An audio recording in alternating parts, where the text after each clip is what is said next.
Immediately তোমার পার্টনারকে একটা মেসেজ ড্রপ করো, স্ট্রেট ফরওয়ার্ড তাকে বলো, জান এই রে ড্রপ। মাঝে মধ্যে মনে হয় যে ফেসবুকটা খুলি জীবনে সবচেয়ে বড় ভাবটা করছি, ঢুকলে ও এর ভিতরে ড্রপ মারানির ভূত। এই ড্রপ মারানির ভূত আকাশ থেকে ড্রপ পরিবার আগে হেতে মেসেজ ড্রপ করি দে। জীবনটা হয়ে গেছে জোলাবাতি। জোলাবাতি ছাড়া জীবনের জোলা পরিবার আর কোনো সুযোগ নেই।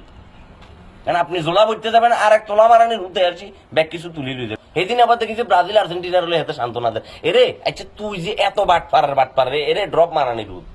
হেতে একটা মজমা বসাইছে বুঝছিস নি, একই কালারের পদ্মা লই, হেতে মাইক একটা হাতের ভিতরে লই, কানের ভিতরে আবার ইয়ারবাড লাগাইছে। ইয়ারবাড মারানির ভূত লাগাই আবার হাতে মিছিল করে রে কে কে করি। এগুলো কি সহ্য করা যায় বলো? কোথায় যাইতাম? কোথাও যাই শান্তি নাই। এ শান্তির মা কবে যে মরছে, শান্তির মারে কেউ খুঁজি পাইতেছে না। এখন আমরা নিঃস্ব, আমাদের আর কিচ্ছু করিবেন নাই। আল্লাহর কাছে বিচার দেওয়া ছাড়া আমাদের আর কিচ্ছু করিবেন না ভাইয়া। আমাদের এখন এটাই করতে হবে ভাইয়া, আর ভালো লাগে না, এমনি করে চলতে পারে না।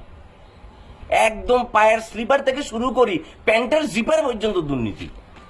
আর তুই ক্যামেরাটা একে ঘুরে ধরে রেখেছিস, ধর বেটা যা, তো তখন কোথাও ফুটিও শান্তি নাই, ভালো লাগে না। যা যা এখন বন্ধ কর সাংবাদিক মারা নেই, যা।